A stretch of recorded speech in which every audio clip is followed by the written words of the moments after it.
మాజీ మంత్రి ముద్రగడ పద్మనాభం మరణంపై వైఎస్ఆర్సీపీ పార్టీ శవ రాజకీయాలు చేస్తోందని Jaggampeta MLA TTD board member Jyothula Nehru తెలిపారు. మాజీ మంత్రిగా ముద్రగడకు అధికార లాంఛనాలతో అంత్యక్రియలు జరపాలని ప్రభుత్వం నిర్ణయించినప్పటికీ వైసీపీ వ్యతిరేకించిందని అన్నారు. ముద్రగడ ప్రతిపాదించిన కాపు రిజర్వేషన్ బిల్లును టీడీపీ పార్టీ ఎప్పుడో ఆమోదించి కేంద్రానికి పంపించిందని తెలిపారు.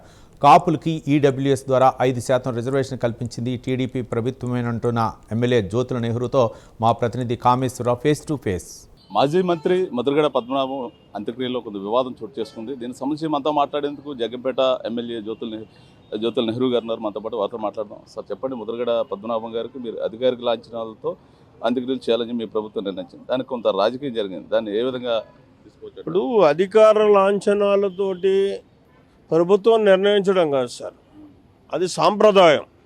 భారత రాజ్యాంగంలో ఎవరైనా మినిస్టర్ కానీ, ఎక్స్ మినిస్టర్ కానీ, ఎంపీ కానీ వీళ్ళు ఎవరైనా చనిపోయినట్టయితే చనిపోయినప్పుడు వాళ్ళకి అధికార లాంఛనాలతోటి దాన సంస్కారాలు చేయడం అన్నది అది ఒక సాంప్రదాయంగా వస్తున్నటువంటి సంస్కృతి.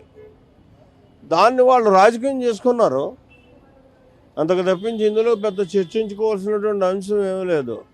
ఎందుకంటే వైఎస్ఆర్సీపీ యొక్క విధానమే శవరాజకీయం చేయడం. దాన్ని ముద్రగడ లాంటి పెద్ద మనిషిని కూడా వాళ్ళు అందుకు ఉపయోగించుకోవడానికి ప్రయత్నం చేసుకుంటున్నారు. అది మన దురదృష్టం అంతే.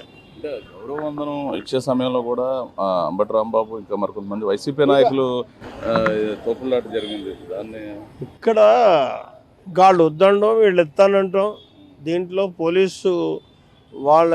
పోలీసులు ప్రభుత్వం ఏదైతే ఆదేశించినటువంటి గౌరవవందనాన్ని ఇవ్వడానికి వాళ్ళు వెళ్ళినప్పుడు మూర్ఖత్వంగా వాళ్ళు శవరాజకీయం చేయాలనే ఆలోచనతో ఉన్నారు కాబట్టి వాళ్ళు ఆ రకంగా ప్రవర్తించారు. ఆ ప్రవర్తించిన దానికి అది ప్రభుత్వ అధికారుల యొక్క విధులకి అడ్డుపడ్డారు అనేటువంటిది ఆటోమేటిక్గా ఎవడి మీద కేసు పెడతారు, నా మీద అంతే, ఎవడి మీద అంతే పెడతారు. పార్టీ అధినాయకుడు ఆదేశానుసారం చేసుకుంటారంటారు. అసలు వాళ్ళ పార్టీకి ఒక నాయకుడు, ఒక అధినాయకుడు ఏంటి అతని క్యారెక్టరు? మీరు అధినాయకుడితో కూడా ట్రావెల్ చేస్తారు. నేను ట్రావెల్ చేశాను కాబట్టి వచ్చేసాను ఇక్కడికి. ఆడు క్యారెక్టర్ని చూసే ఇదే పద్మనాభం గారు కూడా మొట్టమొదటి ట్రావెల్ చేసి బయటకు వచ్చేసాడు, మళ్ళీ వెళ్ళాడు. మరి ఆయన మీరు కూడా పార్టీకి ఉపాధ్యక్షులుగా పనిచేశారు. ఉపాధ్యక్షుడిగానే కాదు, పాలిట్ బ్యూరో కాదు, ఉపాధ్యక్షుడిగా కాదు. నేను పనిచేసాను, సిజిసి మెంబర్గా పనిచేశాను, ఏంటి ఉపనాయకుడిగా పనిచేశాను, అన్నీ చేసాం. అయితే అతని యొక్క విధానం తెలిసిండే నచ్చక నేను బయటకు వచ్చాను. పార్టీ అధినాయకుడిని దగ్గరగా చూశారు మీరు, ఆయనతో చాలా దగ్గరగా చూశాను. కూడా మీరు చాలా వరకు అతన్ని ఒక రాజకీయ నాయకుడిగా మనం గుర్తించాల్సినటువంటి అవసరం లేదు.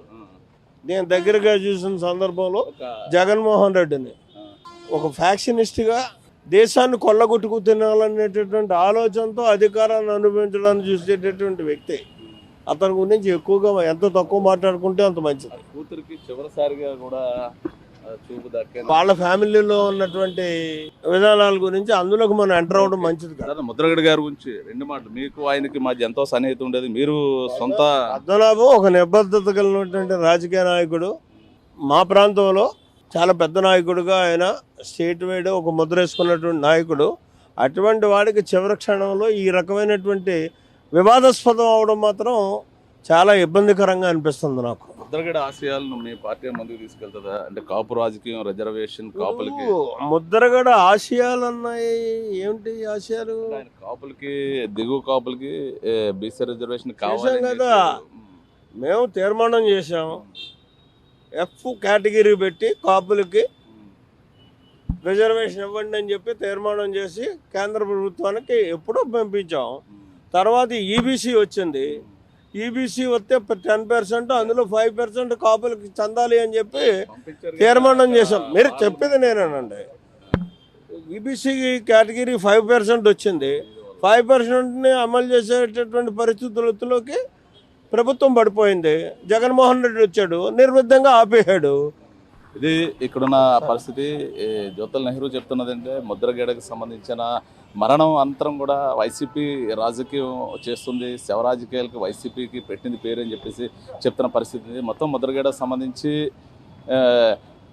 ముద్రగడకి నాకు ఎంతో అనుబంధం ఉంది.